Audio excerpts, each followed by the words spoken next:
Paz do Senhor, irmãos. Estamos na nossa lição de número 4, tratando do altar de holocausto. Então, vimos na semana passada que entrando no tabernáculo, ou pátio, e quando se entra no tabernáculo, no átrio, o primeiro móvel, a primeira mobília que vamos encontrar é o altar de holocausto, conhecido também como o altar de bronze ou o altar de sacrifício. Nós temos o texto áureo que está em Hebreus capítulo 10, versículo 22, que nos diz: cheguemo-nos com verdadeiro coração, com interesse e certeza de fé, tendo o coração purificado da má consciência e o corpo lavado com água limpa. Hebreus capítulo 10, versículo 22. Tem a nossa leitura bíblica em classe, que está em Êxodo capítulo 27, versículos 1, 2, 6 e 7. Êxodo capítulo 27, versículo 1. Farás também o altar de madeira de cetim, 5 côvados será o comprimento e 5 côvados a largura. Será quadrado o altar, e 3 côvados a sua altura. E farás as suas pontas nos seus 4 cantos. As suas pontas serão uma só peça com o mesmo, e o cobrirás de cobre. Farás também varais para o altar, varais de madeira de cetim, e os cobrirás de cobre.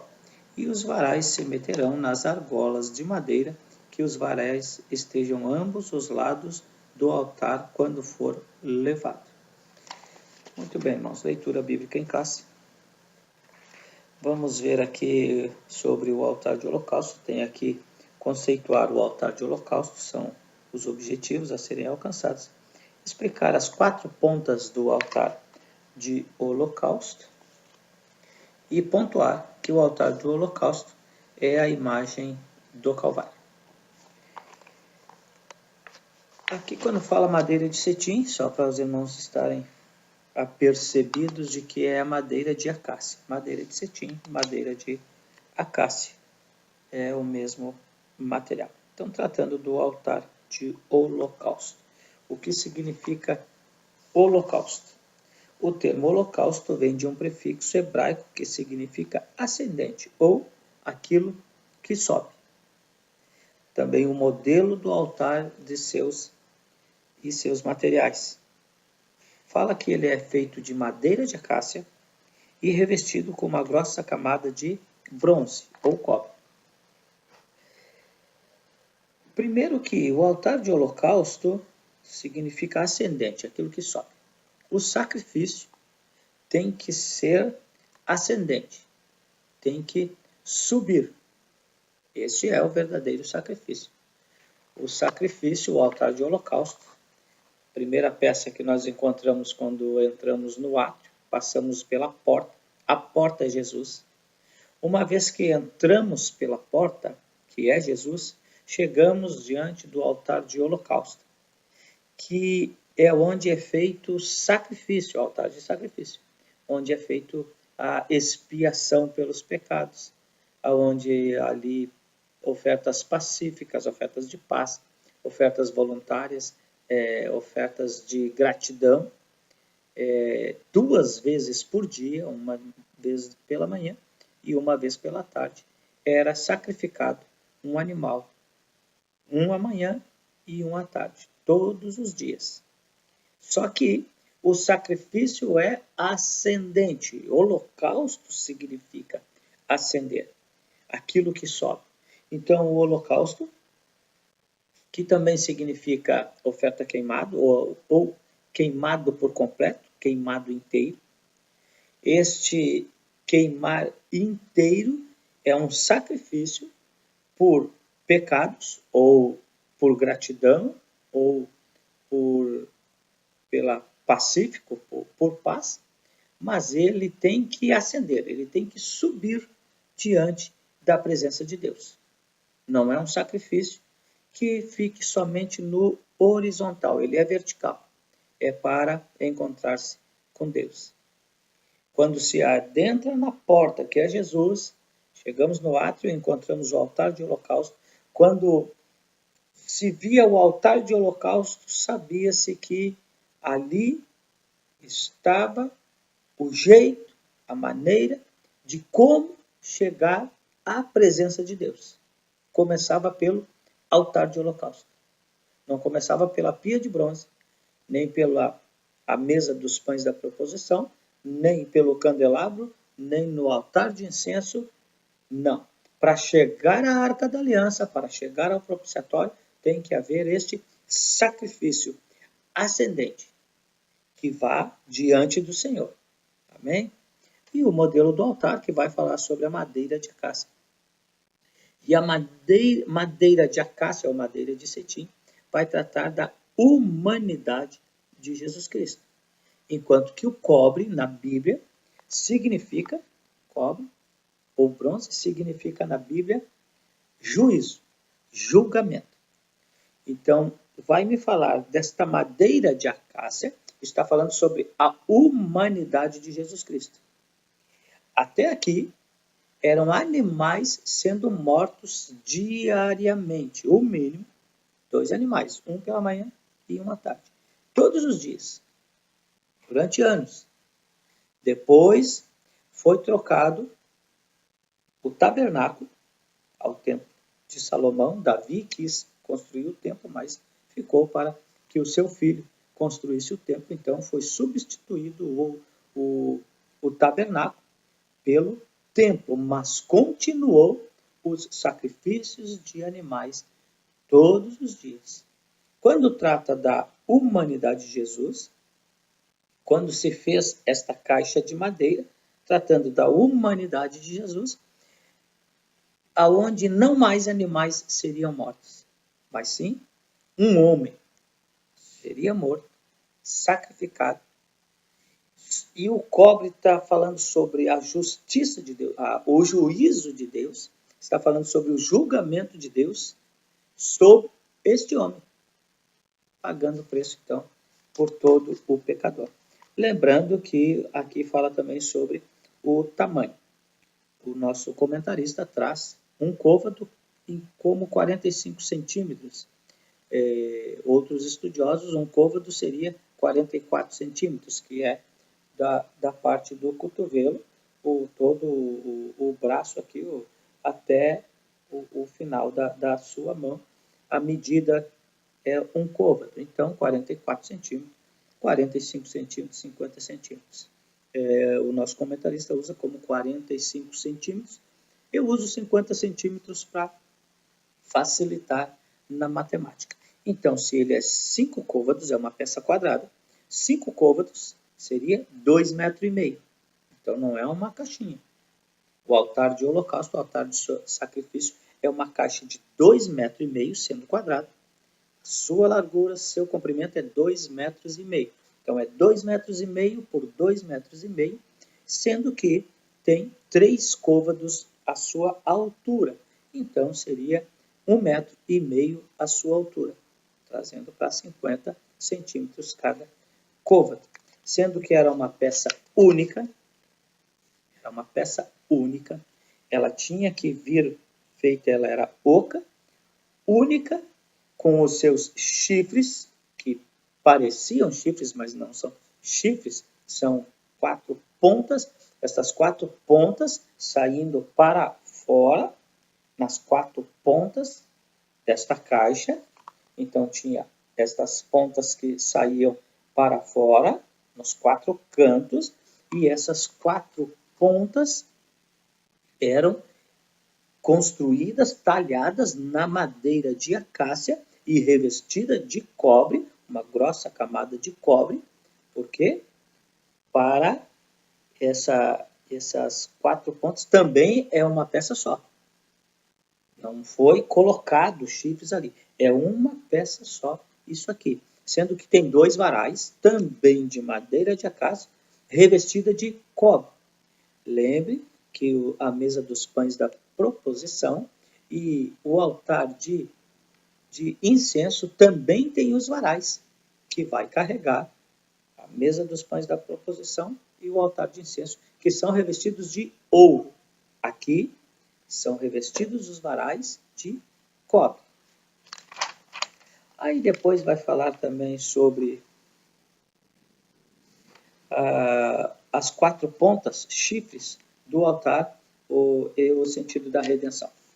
Quando se fala das 4 pontas, alguns estudiosos, alguns comentaristas, entendem como os 4 pontos cardeais, norte, sul, leste ou oeste, ou seja, os 4 cantos da terra. Outros vão entender que é os 4 evangelhos, mas, no entanto, quando trata aqui o nosso comentarista sobre as 4 pontas, ele vai tratar como propiciação, substituição, reconciliação e redenção. Vamos dar uma olhada quanto à propiciação. É o tópico 2, subtópico 1, as 4 pontas e a proposição. A propiciação. Propiciação significa, tem seu significado de desviar a ira ou aplacar a ira. É fazer algo em benefício a alguém. É o que Jesus Cristo fez por nós. Então, uma das 4 pontas, o comentarista nos traz como se fosse propiciação. Propiciação também, conforme o dicionário, implica tentar obter de alguém sua vontade, torná-lo favorável, aplacar a sua ira com sacrifício. Então, Jesus é a propiciação pelos nossos pecados. Ele desviou a ira, ele aplacou a ira de Deus, ele fez um algo em nosso benefício, ainda que nós não merecemos. Vai tratar também, no subtópico 2, de substituição, que é o sentido de substituir. Arão colocava as mãos sobre a cabeça do animal para sacrificá-lo, e o sumo sacerdote Arão, ele confessava os pecados e as faltas do pecador arrependido. E a partir da oferta apresentada no altar de holocausto com as 4 pontas, logo, a oferta tomava o lugar do pecador. Então, também, tipificando a Cristo, substituiu, era você, era o homem que teria que morrer. Mas Jesus pagou o preço, substituiu. É interessante que o homem, muito difícil ele considerar ou ele assumir os seus próprios erros. Então, mesmo que eu errei, mesmo que eu erre, que eu fale com alguém, eu vou sempre tentar me escapar dessa. Não fui eu, não é bem assim. Mas Jesus não.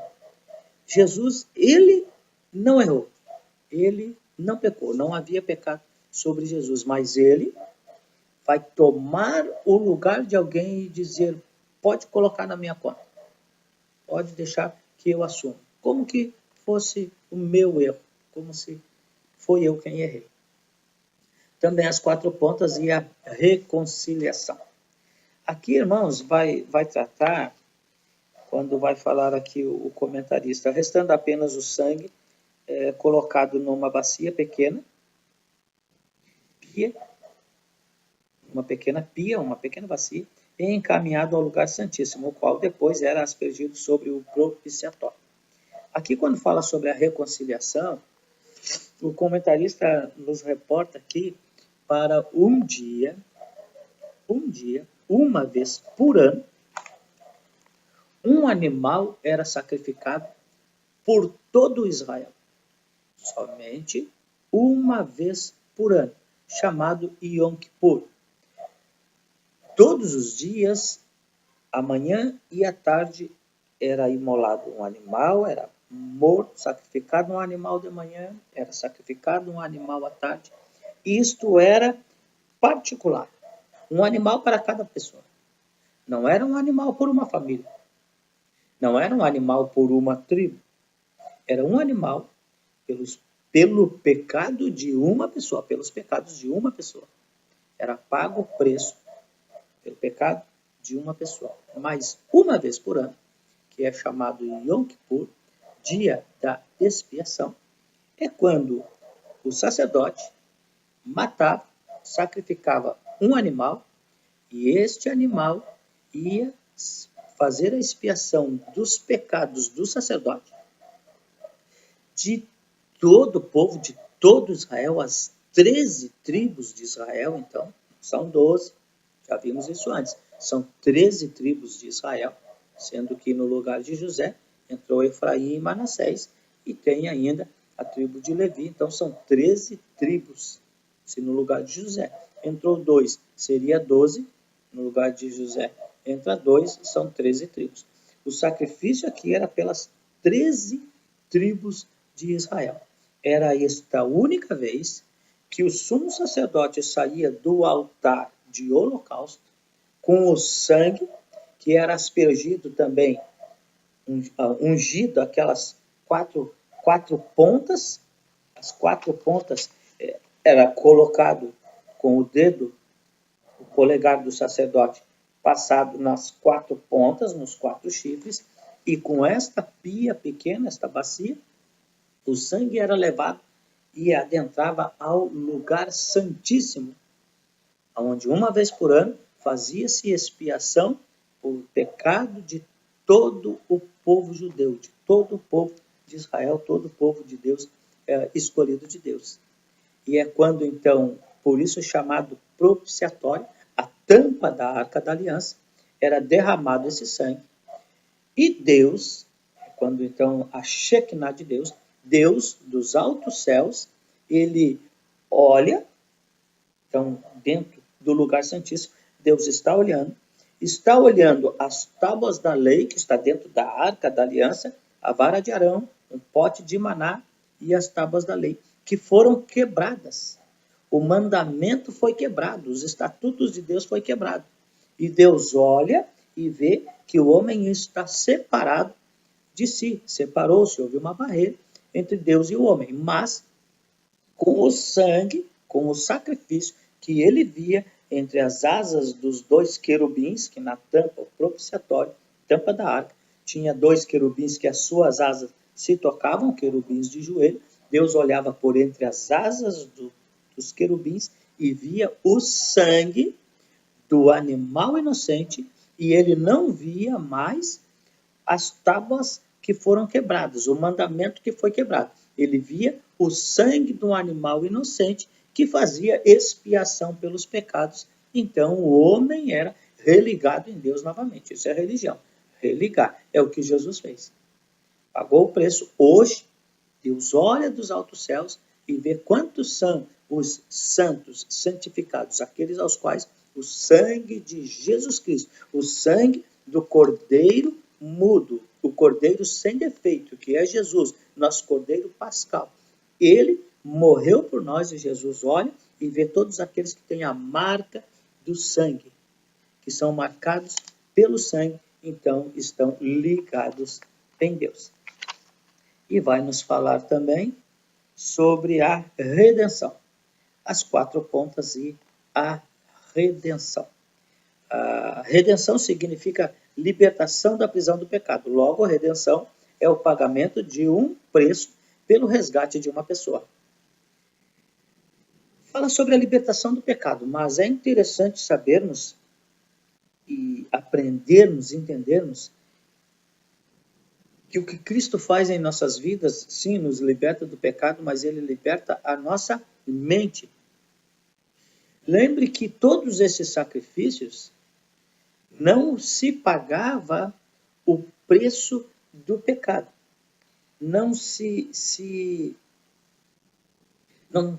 Somente esse sacrifício cobria o pecado, não anulava o pecado.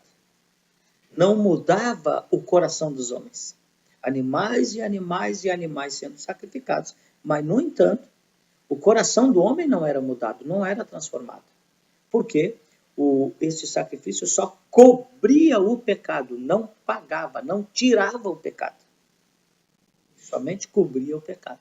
Uma vez que comprou o cordeiro, o carneiro ou um boi e sacrificou, pagando o preço pelo seu pecado, conforme os seus pecados, ele ia ter que passar ali e pagar o preço do sacrifício, comprar um outro animal e sacrificar diante dos animais. O sacerdote ia ter que orar, impor as mãos sobre o animal, passando então o pecado daquela pessoa, a substituição para aquele animal, e mais um animal vai ser morto em favor de um homem. Quantos animais, por uma pessoa, eram sacrificados? Quantos animais? Então, quando Jesus faz a redenção, ele não é só a libertação do pecado, mas a nossa mente é liberta. E agora nós temos a mente de Cristo. Então, ele nos libertou do poder do pecado, mas não somente as consequências do pecado, mas ele libertou a nossa mente, o nosso entendimento agora é resgatado para Cristo. Lembrando que redenção também é resgate. E quanto ao resgate, há a teoria do resgate que ensina a quem foi pago o preço da redenção. O preço de Jesus Cristo morrer na cruz do Calvário foi pago a quem? A teoria do resgate ensina. A teoria do resgate é uma heresia, uma falsa doutrina, que vai ensinar que o pecado, o resgate foi pago, o preço foi pago a Satanás. Que Satanás estipulou esse preço e foi pago a Satanás. Um erro, uma heresia. Porque o resgate foi pago. Havia uma cobrança, sim, mas esta cobrança vem do próprio Deus, a própria natureza de Deus, o próprio juízo de Deus, a própria justiça de Deus requeria que fosse pago um preço, não teria como passar a mãozinha por cima e dizer está tudo bem, está perdoado, precisaria. A própria justiça de Deus exigiu. Então Jesus morreu na cruz do Calvário e o preço foi pago para a justiça de Deus, para que o homem pudesse se tornar justo, justificado diante de Deus. Também sobre resgate, tem duas palavras importantes quanto a isso, que uma delas é agorazo, e agorazo significa comprado no mercado, e exagorazo, comprado e retirado do mercado.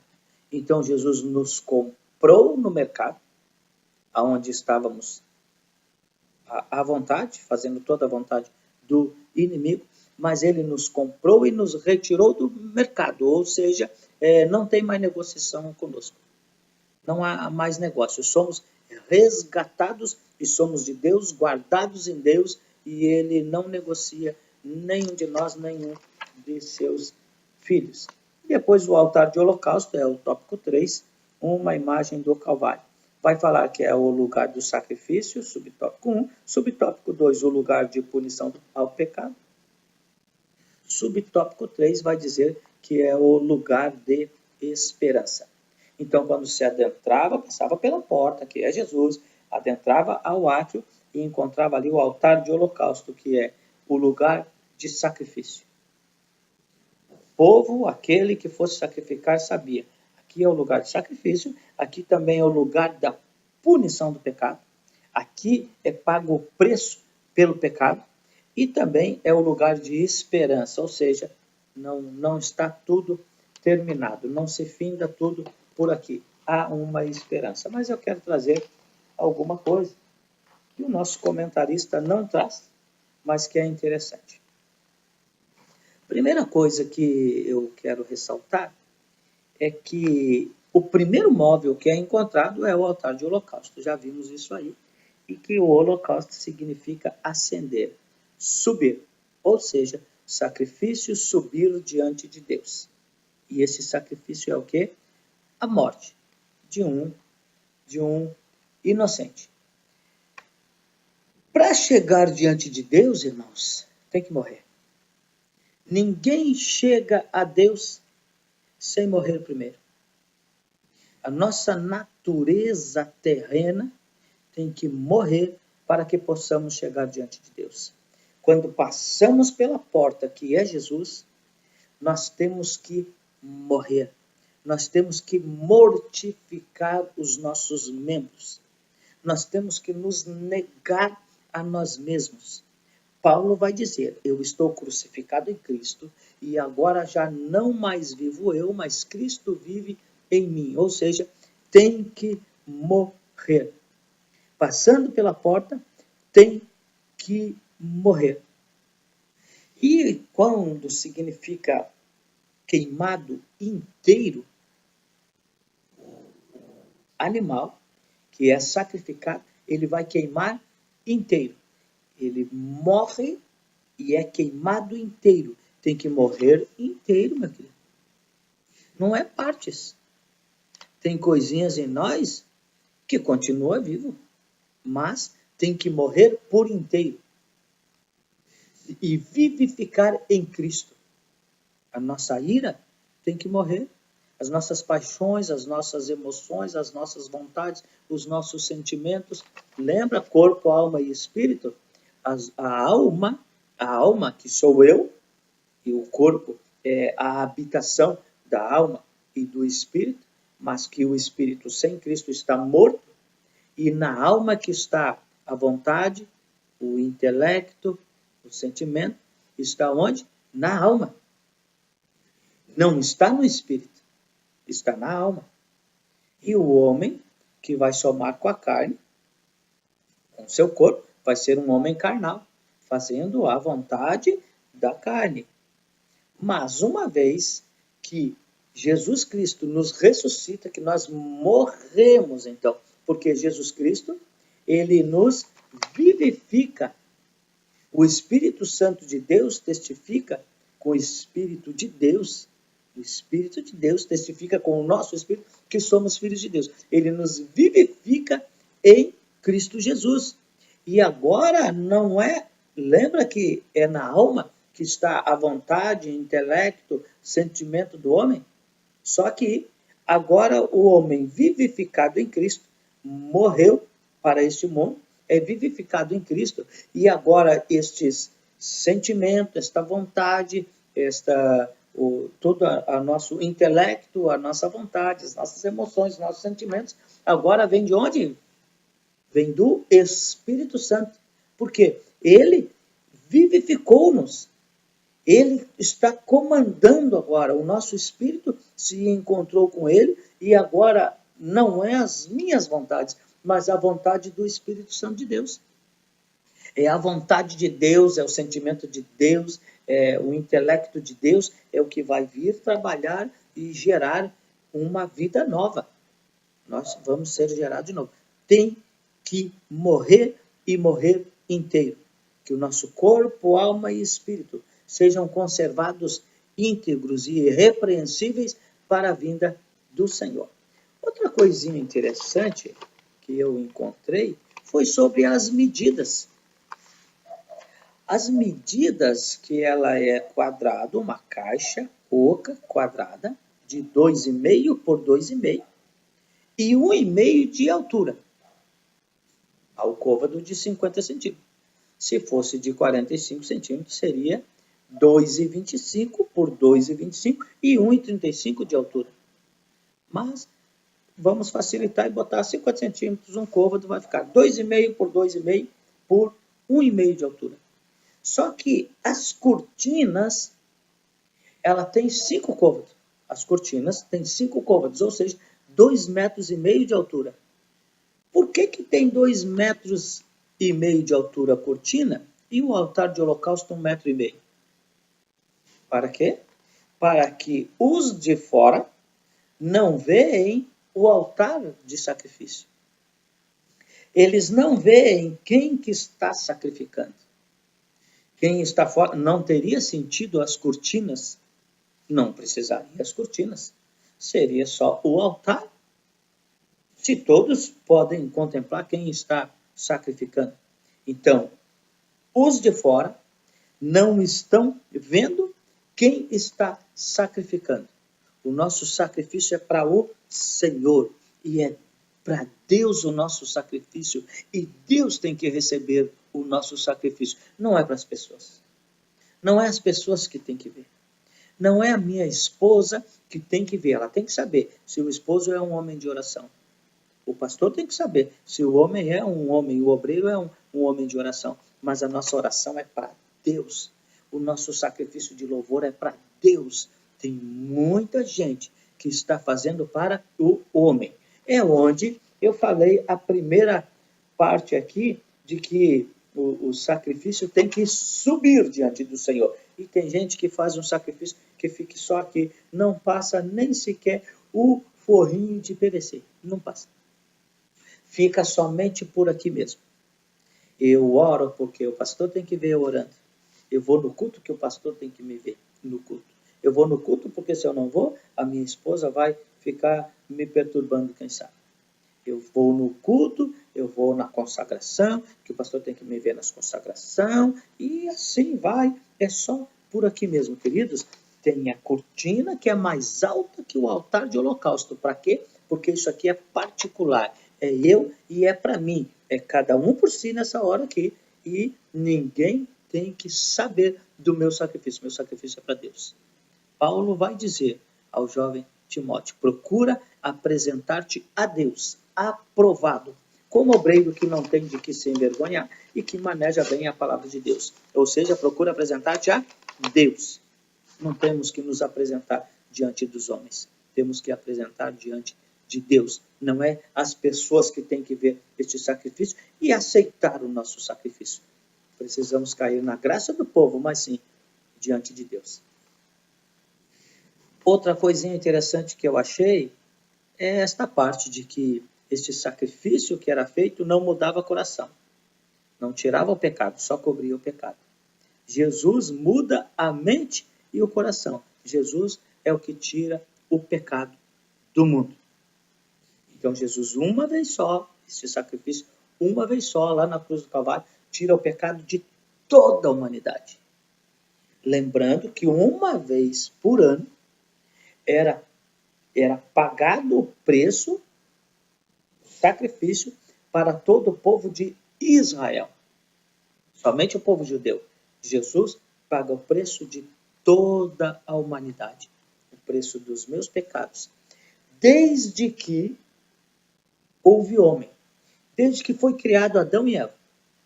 Os pecados desde a fundação do mundo. Desde antes da fundação do mundo. De eternidade a eternidade. Até quantos anos virão ainda? Todos esses pecados, Jesus pagou o preço. Antes e depois.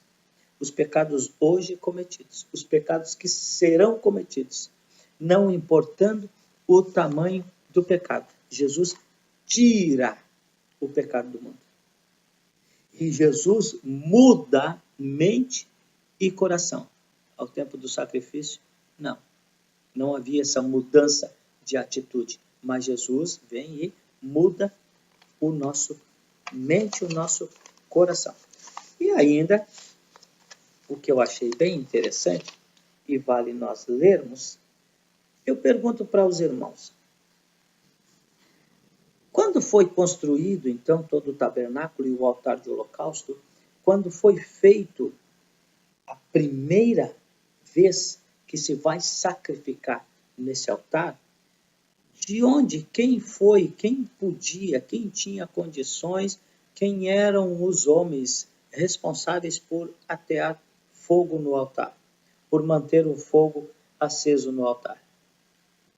Sim, a tribo de Levi. Todos os homens da tribo de Levi, os filhos de Coate. Levi vai gerar a Coate, Coate a Arão, Moisés e Miriam. Então, de Arão, todos os então descendentes ali, naquele instante, naquele momento de Arão, é quem iam manter o fogo aceso. Mas a primeira vez, irmãos, quem acendeu esse fogo? Eu leio com os irmãos Êxodo 9, 24. Êxodo capítulo 9 e versículo 24. Olha o que diz a palavra de Deus. Êxodo 9, 24. O Levítico, irmãos, perdão. Levítico 9, 24. Levítico, capítulo 9, versículo 24. Porque o fogo, eu vou começar no versículo 23. Então entraram Moisés e Arão na tenda da congregação, depois saíram e abençoaram o povo, e a glória do Senhor apareceu a todo o povo. porque o fogo saiu de diante do Senhor e consumiu o holocausto e a sua gordura sobre o altar. Porque vendo todo o povo, jubilou e caiu sobre as suas faces. A primeira vez que foi aceso o altar de holocausto, esta lenha, a primeira vez, este fogo não foi homem. Quem ateou não foi o homem que pôs fogo, foi o próprio Deus. Deus, isso está em Levítico, capítulo 9, versículo 24, que Deus é quem caiu fogo do céu e tomou aquele holocausto, e este fogo aceso é quando no capítulo 6, versículo 13 e 14, lembrando que no capítulo 6 e alguns até no capítulo 4 a seguir ali, quando ele vai falar sobre os sacrifícios, e que ele vai nos relatar como que seriam feitos sobre esses sacrifícios. E tem alguns aqui no capítulo 4, o sacrifício pelos erros dos sacerdotes. Ainda no capítulo 3, o sacrifício de paz ou das graças. No capítulo 4 vai falar o sacrifício pelos erros dos sacerdotes. No capítulo 4, versículo 13, o sacrifício pelos erros do povo. O sacrifício no versículo 22, pelos erros de um príncipe. O sacrifício pelos erros de qualquer pessoa. Capítulo 4, versículo 27. No capítulo 5, o sacrifício pelos pecados ocultos. Ainda no versículo 14 do capítulo 5 de Levítico, o sacrifício pelo sacrilégio. No versículo 17, o sacrifício pelos pecados de ignorância e o sacrifício pelos pecados voluntários no capítulo 6, e a lei do holocausto, a oferta da consagração dos sacerdotes. Mas no capítulo 6, e o versículo 13 ao 14, 6, 13 ao 14, vai dizer, versículo 12 e 13, o fogo, pois, sobre o altar arderá nele, não se apagará, mas o sacerdote acenderá a lenha nele cada manhã. O sacerdote não acenderá o fogo, acenderá a lenha. Ele vai trazer a lenha, e aí está dizendo, cada manhã, e sobre ele porá em ordem o holocausto, e sobre ele queimará a gordura das ofertas pacíficas. O fogo arderá continuamente sobre o altar, não se apagará. Então, aqui ele está dando, desde o capítulo 3, as diretrizes, as maneiras como seriam feitos os sacrifícios. Nunca houve ainda um sacrifício. A primeira vez que aconteceu o sacrifício é no capítulo 9, e aqui onde nós lemos aqui no capítulo 9, a partir do versículo 22, é onde nós vamos entender melhor que saiu fogo, no versículo 24, de diante do Senhor e consumiu com o holocausto, com o sacrifício, a oferta, e este fogo é o que é mantido até o tempo de Salomão. Todos os dias, pela manhã, os sacerdotes tinham que trazer lenha para manter este fogo aceso. Aonde que eu vejo isso e tenho temos mais sobriedade a respeito desse assunto? Olha o que diz no capítulo 10. Não precisamos ler, mas no capítulo 10 vai falar sobre Nadab e Abiú, que trazem fogo estranho perante o Senhor. Eles vão para o altar de incenso e trazem fogo estranho. Este fogo estranho não é o fogo de Deus. Lembrando que no altar de incenso não era ateado fogo. Lá eram levadas as brasas, somente as brasas. Fogo não era colocado lá. O fogo é do altar de holocausto, que é fogo de Deus. Mas, no entanto, Nadab e Abiú vão trazer fogo estranho, apresentar, levar, a ponto de eles serem consumidos pelo fogo de Deus. Por quê? Porque trouxeram fogo estranho diante do altar. Então, a primeira vez foi fogo de Deus. Deus é quem acendeu o fogo no altar de holocausto. Mas era mantido todos os dias? Deus mantinha? Deus teria poder? Sim, eu vejo a sarça ardente. Moisés viu a sarça ardia, fogo de Deus, mas não se consumia.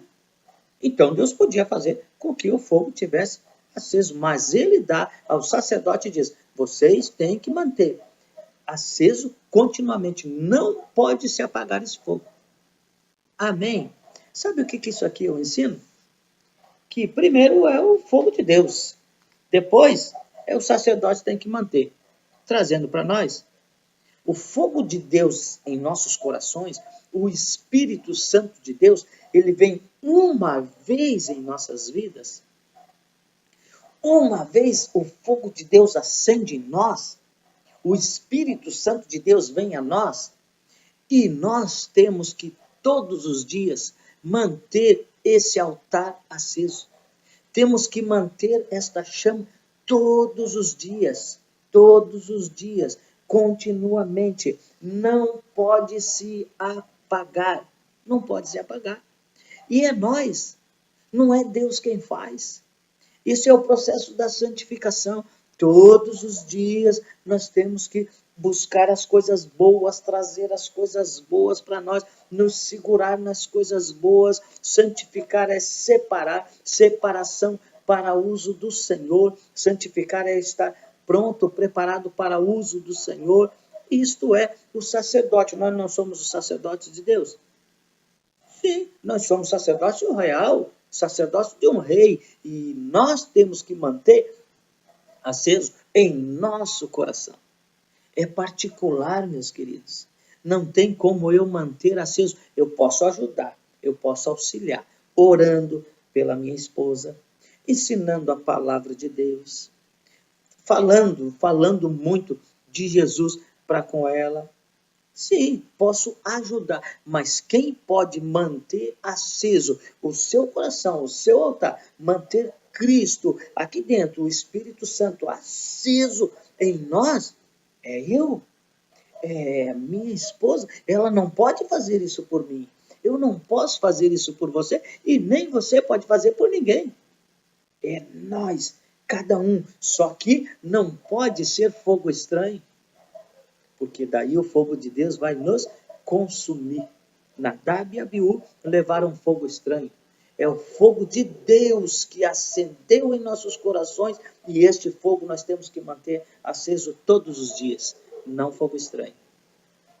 É muitas vezes levado um fogo estranho, e um dia nós vamos ter que dar conta disso e vamos ser queimados pelo fogo de Deus. Que Deus nos abençoe em nome de Jesus Cristo e que o Espírito Santo de Deus fale melhor em vossos corações.